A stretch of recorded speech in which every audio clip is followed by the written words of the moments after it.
mereka yang ketemu di dunia, tetapi kemudian mereka akan bermusuhan di akhirat. Jadi hakikat yang ketiga adalah orang-orang yang mereka ketemu di dunia tetapi bermusuhan di akhirat. Siapa ini?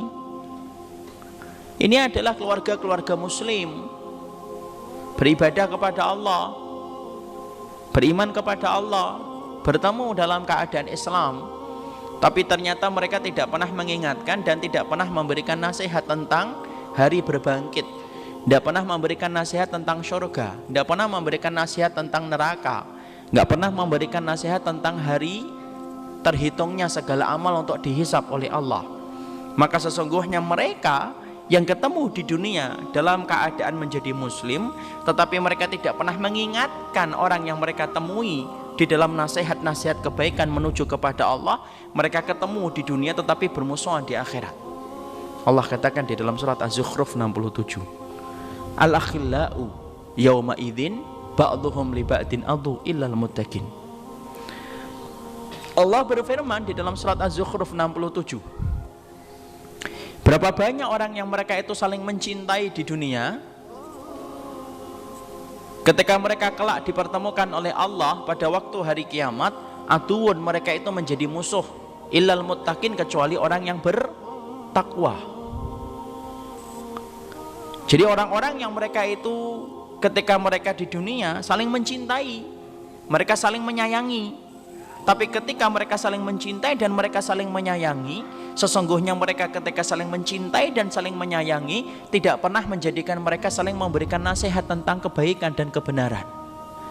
Seorang suami tidak pernah mengingatkan istrinya ketika istrinya membuka aurat. Seorang istri tidak pernah mengingatkan suaminya ketika suaminya bekerja pada profesi-profesi yang syubhat dan profesi yang haram. Seorang ayah tidak pernah mengingatkan tentang anaknya ketika anaknya dinodai kehormatannya oleh seorang laki-laki yang belum menjadi suaminya. Semuanya ketika ketemu di dunia tidak pernah mengingatkan tentang urusan akhirat dan urusan surga dan neraka. Kelak mereka akan bertemu dalam keadaan bermusuhan. Masya Allah. Jadi ternyata inilah yang menjadikan kita, kenapa kita di dalam keluarga wajib bagi kita untuk senantiasa mengingatkan mereka tentang hakikat kebenaran. Karena apabila kita diam, tidak pernah mengingatkan tentang keluarga kita, tidak pernah kita menyampaikan nasihat untuk mereka, sesungguhnya pertemuan kita di dunia akan menjadi sebab permusuhan di akhirat ketika kita tidak mengingatkan tentang Allah dan Rasulnya. Masya Allah. Hari ini coba kita lihat berapa banyak keluarga muslim rukun, tapi kerukunan itu semu disebabkan mereka tidak pernah mengingatkan keluarganya. Seorang anak dibiarkan bebas oleh ibunya dan bapaknya, mau berpakaian apapun didiamkan. Ayahnya ingin disebut sebagai ayah yang toleran, membiarkan anaknya melakukan kemaksiatan. Maka apabila yang semacam ini, segala macam pertemuan, apabila pertemuan yang terjadi di dunia tidak menambah ketaatan, tidak pernah mengingatkan tentang surga dan neraka, maka sesungguhnya mereka akan terkena sifat yang ketiga, ketemu di dunia tetapi bermusuhan di akhirat.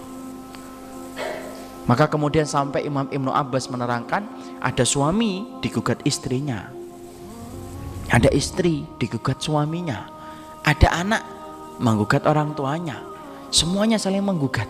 Ketika mereka dalam kehidupan dunia tidak pernah mengingatkan tentang kebenaran dan tidak pernah mengingatkan tentang kehidupan akhirat.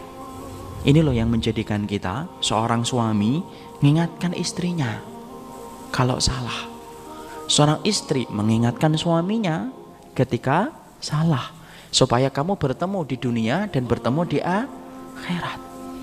Karena sesungguhnya yang kita khawatirkan adalah yang ketiga, yaitu adalah yang ketiga itu adalah ketemu di dunia tetapi mereka bermusuhan di akhirat. Ingetin anak-anaknya, kalau anak-anaknya mereka itu melakukan dosa, melakukan kemaksiatan. Karena kemaksiatan yang dilakukan oleh anak kita, ketika kita diem, ketika kita biarkan, maka sesungguhnya kemaksiatan itu akan menjadi sebab permusuhan. Makanya Allah jelas mengatakan al-akhillau, Sesungguhnya orang yang saling mencintai, kelak pada waktu hari kiamat mereka akan menjadi musuh satu dengan yang lainnya, illal muttaqin, kecuali orang yang bertakwa.